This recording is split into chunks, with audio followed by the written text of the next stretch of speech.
आज हम देखेंगे कक्षा 11 द्रव्य के तापीय गुण के अंतर्गत 4 प्रश्न के बारे में देखेंगे। प्रश्न पहला है, विशिष्ट ऊष्मा किसे कहते हैं? विशिष्ट ऊष्मा। उसके बाद है, ऊष्माधारिता किसे कहते हैं? तीसरा है, विशिष्ट ऊष्मा व ऊष्माधारिता में अंतर लिखो। और चौथा है, गैसों की विशिष्ट ऊष्माओं में एक टिप्पणी लिखो। ये सारे प्रश्न जो हैं मोस्ट इम्पॉर्टेंट हैं, तो कृपया सारे प्रश्नों को एक बार अच्छे से समझ लीजिएगा। और ये फिजिक्स का तो है ही टॉपिक, केमिस्ट्री में भी बहुत ही इम्पॉर्टेंट टॉपिक है। तो सबसे पहले हम देखते हैं विशिष्ट ऊष्मा। इसको हम कहते हैं स्पेसिफिक हीट।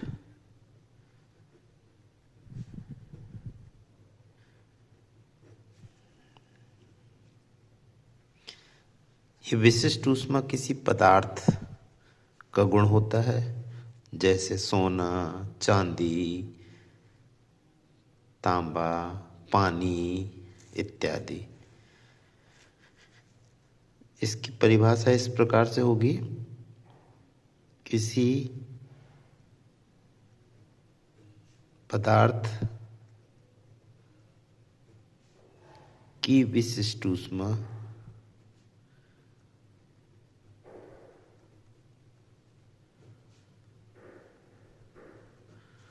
ऊष्मा की वह मात्रा है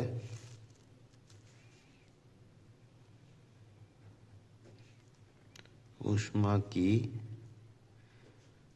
वह मात्रा है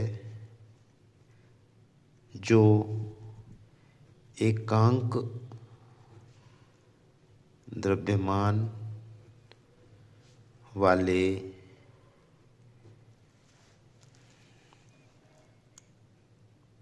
पदार्थ का तापमान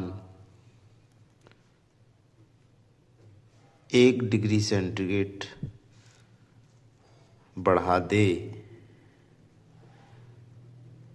अर्थात यदि किसी पदार्थ की विशिष्ट ऊष्मा हमको निकालना है तो उस पदार्थ का हमको एकांक द्रव्यमान लेना पड़ेगा और उस पदार्थ का तापमान 1 डिग्री सेंटीग्रेड बढ़ाने के लिए कितनी ऊष्मा की मात्रा होती है वो निकालना पड़ेगी।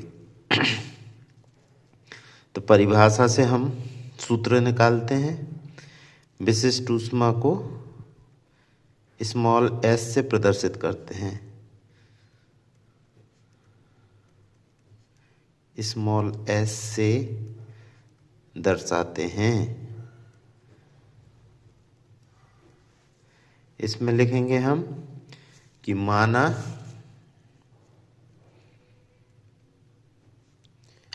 m ग्राम का पदार्थ है और डेल्टा T तापमान बढ़ाने में प्रयुक्त ऊष्मा बराबर डेल्टा Q है। तो m की जगह हम आप ग्राम की जगह किलोग्राम ले लीजिए, क्योंकि ये SI पद्धति में हमको ज्ञात करना है। तो माना m किलोग्राम का पदार्थ है, डेल्टा T तापमान बढ़ाने में प्रयुक्त ऊष्मा डेल्टा Q है, तो 1 किलोग्राम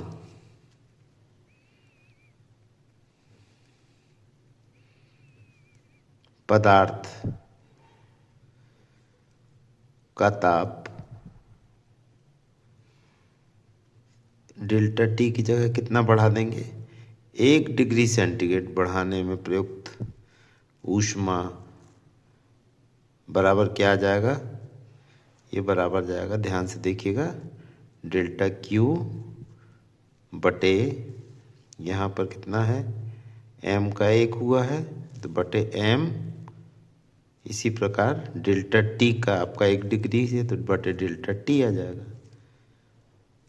तो इस प्रकार यही मात्रा जो 1 किलोग्राम पदार्थ का ताप 1 डिग्री सेंटीग्रेड बढ़ाने में प्रयुक्त ऊष्मा है, इसी को विशिष्ट ऊष्मा कहते हैं। तो विशिष्ट ऊष्मा को दर्शाते हैं हम स्मॉल एस से। ये बराबर क्या आ जाएगा, डेल्टा क्यू बटे एम डेल्टा टी। ये आपकी विशिष्ट ऊष्मा आ चुका है। ये समीकरण 1 है। अब इसका मात्रक देख लेते हैं, एस का मात्रक क्या होगा। तो एस का मात्रक बराबर होगा, यहाँ देखिए, ऊष्मा का मात्रक। ऊष्मा यानी एक प्रकार से ऊर्जा है, और ऊर्जा यानी कार्य, तो ये हो जाएगा ऊष्मा का मात्रक यानी ऊर्जा का मात्रक, ऊर्जा का मात्रक यानी कार्य का मात्रक, तो कार्य का मात्रक बटे एम का मात्रक यानी द्रव्यमान का मात्रक,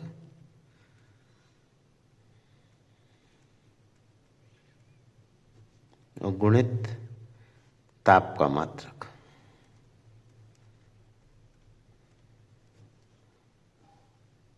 तो बराबर क्या आ जाएगा, कार्य का मात्रक क्या होता है, जूल बटे द्रव्यमान का मात्रक किलोग्राम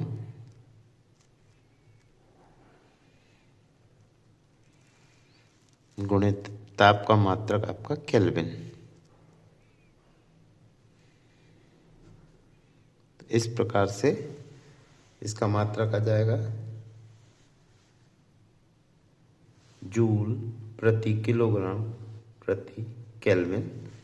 इसको हम लिख सकते हैं जूल किलोग्राम -1 केल्विन की घात -1।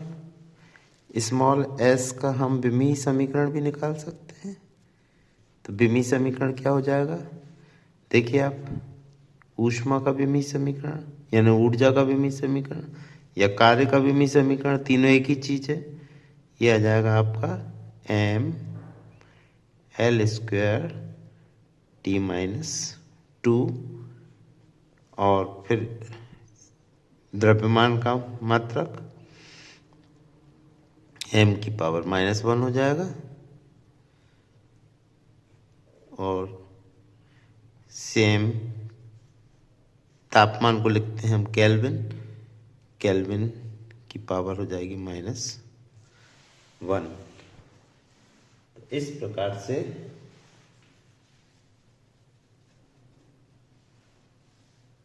जो विमीय समीकरण है, ये आप देखेंगे, एस का विमीय समीकरण, स्मॉल एस का विमीय समीकरण क्या हो जाएगा, ये देखिए, m की पावर 1 है, ये -1 है, घातें जुड़ती हैं तो +1 और -1 0 हो जाएगा।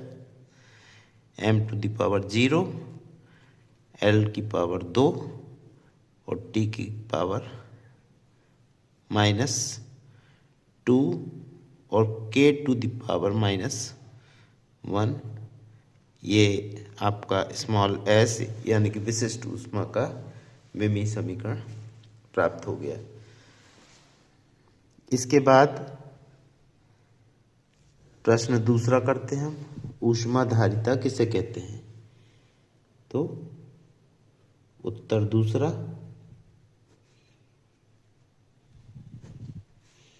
ऊष्माधारिता किसे कहते हैं।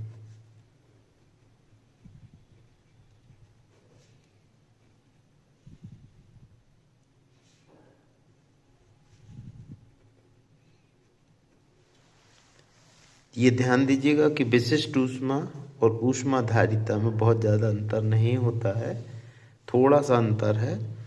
और ये समझिएगा आप कि विशिष्ट ऊष्मा जो होता है वो किसी पदार्थ की होती है, लेकिन ऊष्माधारिता जो होती है वो किसी वस्तु की होती है। तो इसमें हम लिखेंगे किसी वस्तु का ताप 1 डिग्री सेंटीग्रेड बढ़ाने हेतु आवश्यक ऊष्मा की मात्रा को उस वस्तु का या उस वस्तु की ऊष्माधारिता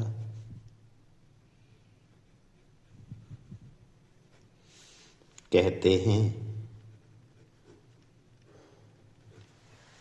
तो आपको समझ में आ गया होगा कि विशिष्ट ऊष्मा जो होती है वो किसी पदार्थ की होती है, जबकि ऊष्माधारिता जो होती है वो किसी वस्तु की होती है। और यहाँ पर एकांक द्रव्यमान है, यहाँ एकांक द्रव्यमान नहीं है। पूरी वस्तु का तापमान 1 डिग्री सेंटीग्रेड बढ़ाने के लिए आवश्यक ऊष्मा की मात्रा को उस वस्तु की ऊष्माधारिता कहते हैं। तो यहाँ पर हम लिखेंगे कि माना कोई वस्तु का ताप डेल्टा टी बढ़ाने में प्रयुक्त ऊष्मा बराबर डेल्टा क्यू है। ठीक है, डेल्टा क्यू है। तो एक ताप जो है 1 डिग्री सेंटीग्रेड बढ़ाने में प्रयुक्त ऊष्मा कितना हो जाएगा, बराबर डेल्टा क्यू बटे डेल्टा टी आ जाएगा। और प्रश्नानुसार 1 डिग्री सेंटीग्रेड बढ़ाने के लिए जो प्रयुक्त ऊष्मा है उसको ही हम उस वस्तु की ऊष्माधारिता कहते हैं। इसे कैपिटल एस से प्रदर्शित करते हैं। तो कैपिटल एस बराबर हो जाएगा डेल्टा क्यू बटे डेल्टा टी। ये देखिए, ये आ गया आपका इक्वेशन नंबर 2। ये इक्वेशन नंबर 1 है, ये इक्वेशन नंबर 2 है। अब ध्यान दीजिएगा कि इक्वेशन 1 व 2 से आप देखेंगे, यहाँ पर देखिए स्मॉल s बराबर क्या होता है, ये डेल्टा क्यू बटे m इंटू डेल्टा टी है। यहाँ पर ये देखिए, यहाँ पे इतना पोर्शन जो आ रहा है ये डेल्टा क्यू बटे डेल्टा टी है। ये क्या होता है, कैपिटल एस होता है। तो हम यहाँ कैपिटल एस लिख सकते हैं। तो स्मॉल एस बराबर कैपिटल एस बटे एम होता है, या हम कह सकते हैं कैपिटल एस बराबर स्मॉल एम स्मॉल एस। ये एक फार्मूला होता है, यानी कि किसी वस्तु का जो ऊष्माधारिता होती है वह उस वस्तु का द्रव्यमान और उस वस्तु जो पदार्थ से बनी हुई है उसकी विशिष्ट ऊष्मा के गुणनफल के बराबर होती है। अब इसके बाद हम लिखेंगे उत्तर तीसरा। इसमें दिया गया है कि विशिष्ट ऊष्मा व ऊष्माधारिता में अंतर लिखो। तो इसके लिए हम 2 कॉलम खींच लेते हैं।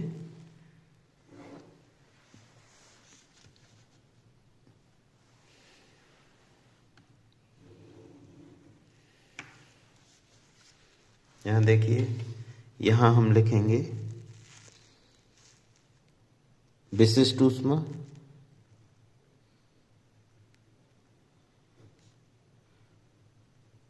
और यहाँ लिखेंगे हम ऊष्माधारिता।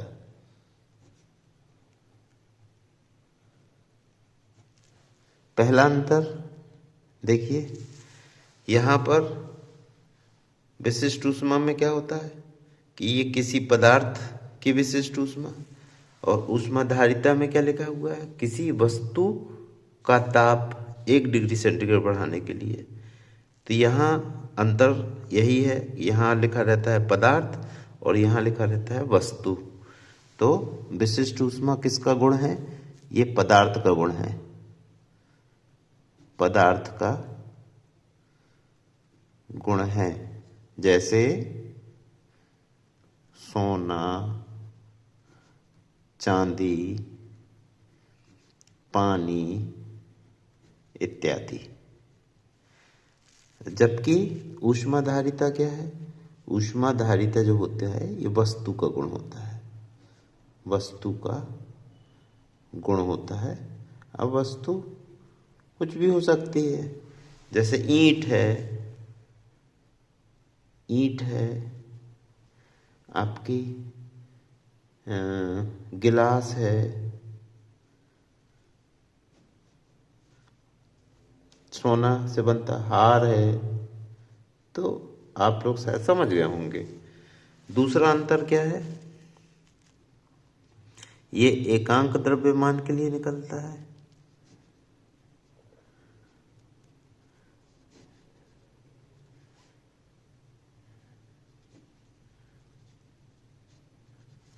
यहाँ देखिए एकांक द्रव्यमान लिखा है, जबकि ऊष्माधारिता में एकांक द्रव्यमान नहीं लिखा है। दूसरा है एकांक द्रव्यमान का नहीं होता है। ठीक है, परिभाषा से आप समझ गए होंगे। अब तीसरा पॉइंट है, कम से कम 4 पॉइंट लिखिए, क्योंकि 4 नंबर का यदि आता है तो कम से कम 4 पॉइंट आप लिख सकें, ऐसा करिएगा। चौथा पॉइंट इसका, सॉरी तीसरा पॉइंट इसका जो फार्मूला है स्मॉल s बराबर क्या होता है, ये देखिए यहाँ पे, ये डेल्टा Q बटे m डेल्टा T है। जबकि यहाँ पे कैपिटल S बराबर केवल होता है डेल्टा Q बटे डेल्टा T होता है। इतना ही अंतर है तीसरे में। चौथा अंतर आप ले सकते हैं इसका SI मात्रक, इसका SI मात्रक होता है यहाँ पर जूल, मात्रक क्या होता है इसका, जूल होता है, किलोग्राम इनवर्स और केल्विन टू द पावर -1 होता है। इसका मात्रक क्या होता है, इसका मात्रक हम निकाल सकते हैं, कैपिटल S का मात्रक जूल प्रति केल्विन होता है ना। यहाँ हम निकाल सकते हैं इसका मात्रक होता है जूल प्रति केल्विन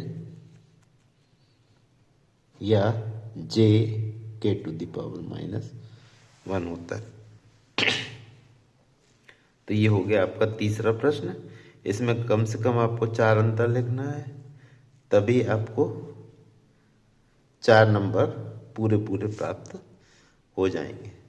अब इसके बाद ये चौथा प्रश्न है कि गैसों की विशिष्ट ऊष्माओं में एक टिप्पणी लिखना है। तो इसको पलटाकर हम लिखते हैं, साइड हेडिंग देते हैं हम गैसों की विशिष्ट ऊष्मा। इसको मैं पलटा रहा हूँ, इसको आप लोग उतार लीजिए, यदि आप लोग उतारे नहीं हैं तो उतार लीजिए।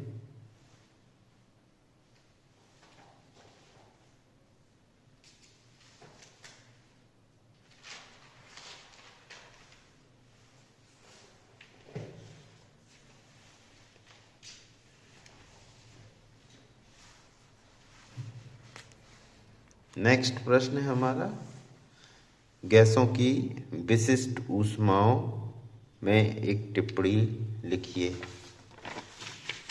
बहुत इम्पोर्टेंट प्रश्न है, ध्यान रखिएगा। साइड हेडिंग देते हैं अपन, गैसों की विशिष्ट ऊष्माएं।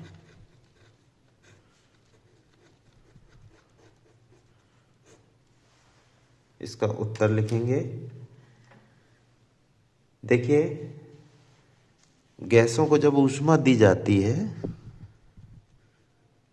गैसों को जब ऊष्मा दी जाती है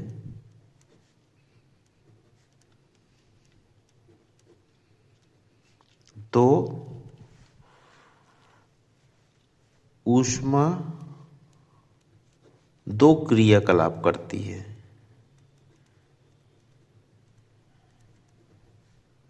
दो क्रियाकलाप करती है। आप जानते हैं, पहला क्रियाकलाप होता है ऊष्मा को किसी भी वस्तु को दो तो उसके तापमान में वृद्धि होती है। तो पहला क्रियाकलाप होता है ताप वृद्धि और दूसरा क्रियाकलाप होता है आयतन वृद्धि। कहने का अर्थ है कि जब किसी गैस को ऊष्मा दी जाती है तो ऊष्मा दो प्रकार के काम करती है। पहला काम करती है कि तापमान में वृद्धि होती है और दूसरा काम करती है वो कि आयतन में वृद्धि होती है। तो यदि गैस का आयतन बढ़ने से रोका जाए, बढ़ने से रोका जाए तो उसकी विशिष्ट ऊष्मा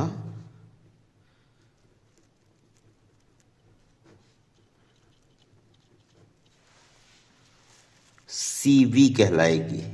CV कहलाएगी। और यदि गैस का दाब बढ़ने से रोका जाए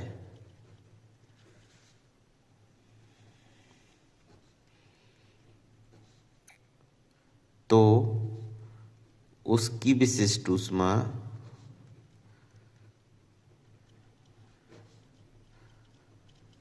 CP कहलाएगी।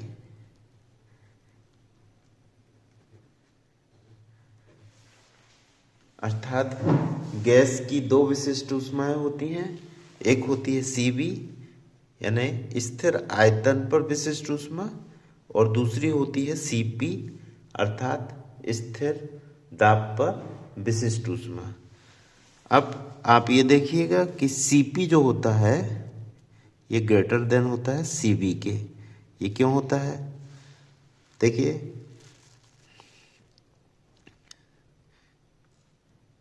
क्यों होता है इसको देखते हैं हम। क्योंकि स्थिर दाब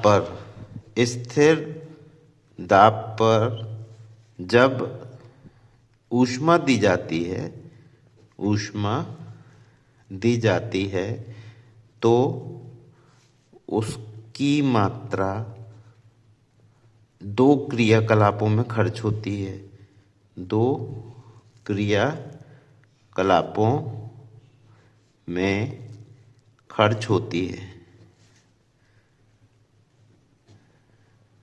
जबकि CV में अर्थात स्थिर आयतन में ऊष्मा का खर्च केवल ताप वृद्धि में होता है। ताप वृद्धि में होता है। अतः